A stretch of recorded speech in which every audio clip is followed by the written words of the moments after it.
yang harus menjadi perhatian kita dalam bulan Natal Desember 23 ini dan menyambut tahun baru 2024 agar kita tetap sehat, segar, energik, move on dalam kehidupan rohani kita. Yang pertama itu sadar. Ayat 24 dari bacaan kita tadi mengatakan semua yang hidup adalah seperti rumput, segala kemuliaannya seperti bunga rumput. Artinya di sini kita harus sadar bahwa segala sesuatu itu adalah sementara. Karena itu sadarilah bahwa di dalam kesementaraan inilah kita harus mencari kehidupan yang bisa menghantar kita kepada kekekalan. Karena dunia ini adalah tumpangan.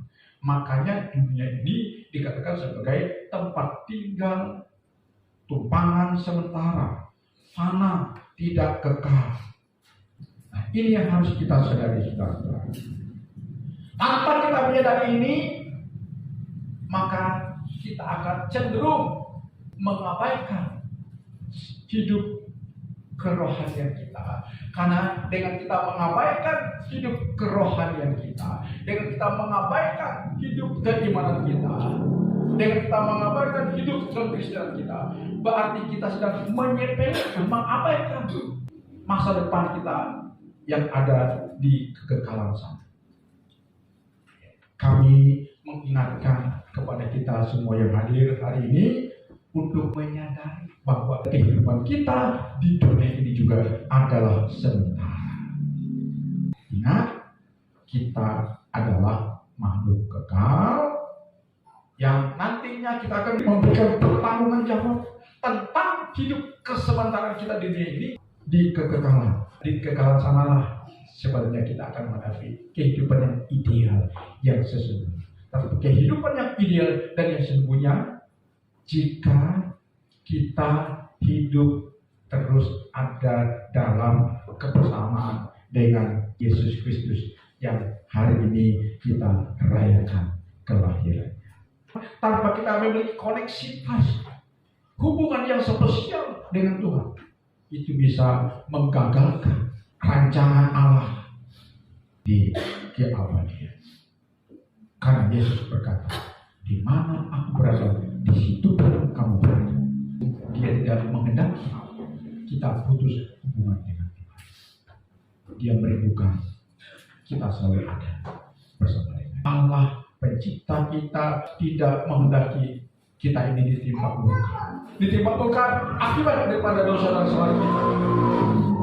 Tetapi Dia menetapkan supaya kita memiliki keselamatan melalui iman kepada Yesus Kristus. Dan perhatikan saudara-saudara, sekalipun ketetapan Allah itu sudah begitu final dan tetap, bahwa Dia tidak menghendaki satupun di antara kita yang binasa, yang masuk dalam hukuman kekal nantinya. Tetapi kalau kita menolak karya yang luar biasa melalui kelahiran, pengorbanan, penderitaan, kematian Yesus, kebangkitan Yesus, kenaikannya ke surga, dan Dia akan datang kembali menjemput kita, kita tidak akan pernah ada dalam ketetapan Allah yang menyelamatkan tadi. Jadi pertama, kita harus sadar bahwa hidup kita ini adalah sementara dan kita akan kembali kepada kekekalan. Kemudian yang kedua, kita harus menjadikan firman Tuhan itu tuntunan kita. Ya. Ketika saya ke Israel, ketika saya ke Dubai, ketika saya ke Palestina, ketika saya ke Mesir, ketika saya ke Yordania, saya tidak bisa berjalan sini. Ada target kami yang mengarahkan kamu, yang mengarahkan kami, ya, supaya kami tidak tersesat. Kami mengunjungi situs-situs bersejarah. Tidak mungkin kami pergi sini tanpa ada yang mendampingi, tanpa ada yang menyertai, tanpa ada yang mengarahkan kami. Ya. Demikian juga kita, saudara. Kehidupan kita di dunia ini rentan disesatkan oleh pengaruh dunia yang begitu masif untuk menggagalkan agar kita tidak hidup dalam kebersamaan dengan Allah di surga.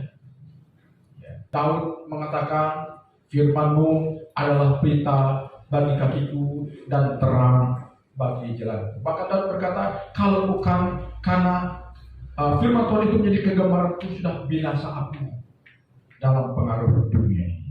Jadi betapa pentingnya kita harus taat kepada firman Tuhan sebagai tuntunan hidup kita. Mau hidup kita berkenan, mau hidup kita indah, mau hidup kita menyenangkan, maka firman Tuhan harus menjadi tuntunan kita yang harus kita patuhi. Ya. Tanpa kita patuh kepada firman Tuhan, tidak akan menghantar kita kepada tujuan kekekalan yang sesungguhnya. Kemudian yang terakhir, saudara, dalam 1 Petrus pasal 2 ayat 1 saya bacakan buat kita. Karena itu buanglah segala kejahatan, tipu muslihat, dan segala macam kemunafikan, kedengkian, dan fitnah. Apa artinya di sini? Kita harus menjauhi dosa. Dikatakan di sana, buanglah segala kejahatan, segala tipu muslihat, segala macam kemunafikan, kedengkian, dan fitnah. Ini berbicara tentang dosa-dosa nyata yang seringkali rentan untuk kita lakukan dalam keseharian hidup kita. Pada minggu kemarin di Natal kita tanggal 19, saya sudah katakan, kalau mau hidup itu mengindahkan, menyenangkan, dan membahagiakan, maka pertama jauhi dosa. Yang kedua, hidup dengan cara Tuhan, dan carilah perkenanan Tuhan. Dengan kita menjauhi dosa, saya percaya kita sedang hidup mencari perkenanan Tuhan.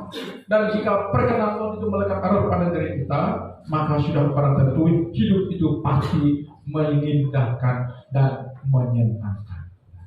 Tidak ada cara lain untuk mengindahkan hidup kita selain kita harus bebas, steril dari dosa. Kalau kita sudah bebas dari dosa dan berusaha untuk mencari perkenanan Tuhan, maka percayalah, hidup ini tidak akan diperhadapkan dengan banyak prahara yang tidak menyenangkan. Pasti ada banyak perkara-perkara yang menyenangkan, perkara-perkara yang membahagiakan, perkara-perkara yang mengindahkan dalam diri kita. Karena itu Natal tahun ini akan menjadi berdampak, berarti, bermakna jika kita menjauhi dosa. Kita harus benar dalam tindakan kita. Kita harus benar dalam mindset, dalam paradigma berpikir kita. Kita harus benar. Kita harus benar dalam hal mendengar, dalam hal berbicara, dalam hal bersikap, dalam hal berperilaku. Ini yang dimaksud dengan menjauhi dosa, kejahatan, tipu muslihat, kemunafikan. Apa arti itu munafik? Munafik itu pura-pura baik di depan, tapi di belakang manusia. Itu munafik. Ya. Sudah sering kita melakukan munafik. Seperti banyak orang-orang yang tetap dicengkeram dengan dosa kemunafikan. Dan dosa munafik ini telah mencengkeram para ahli agama pada masa Yesus hidup. Ya. Akibat dosa munafik itulah yang menghantar Yesus sampai disalib di bukit Golgota. Akibat dosa munafik inilah yang menghantar Yesus disiksa. Jadi kemunafikan itu berdampak sangat menyedihkan. Karena itu dalam pasangan suami istri jangan ada kemunafikan di antara kita. Amin. Dalam kehidupan bergereja jangan sampai ada kemunafikan di antara kita. Karena dosa munafik ini dampaknya sangat meracuni hidup kita. Bahkan bisa berdampak kepada sesuatu yang tragis. Seperti yang dialami oleh Yesus. Akibat kemunafikan ahli Taurat, ya, orang Farisi, orang Saduki, para pemimpin agama pada waktu itu, Yesus akhirnya yang tidak bersalah dipersalahkan sampai dihukum mati. Jangan anggap remeh dosa munafik, ya, bahaya ya. Jadi kita harus jauhi itu dari diri kita. Menyadari usia semakin tua, mari semakin cari Tuhan. Amin. Sadar bahwa saat-saat kita untuk kembali kepada kekekalan sudah semakin dekat. Kita harus sadar. Cari Tuhan sungguh-sungguh. Amin. Jadikan firman Tuhan tunjukkan hidup kita dan jauhi dosa. Dengan demikian kita sedang mempersiapkan diri untuk menuju kepada kehidupan kekal berakhir dalam kebersamaan dengan Yesus yang hari ini, esok kita masih rayakan kelahirannya. Dan hidup akan mengindahkan jika kita ada di dalam perkenan Tuhan. Tuhan Yesus memberkati.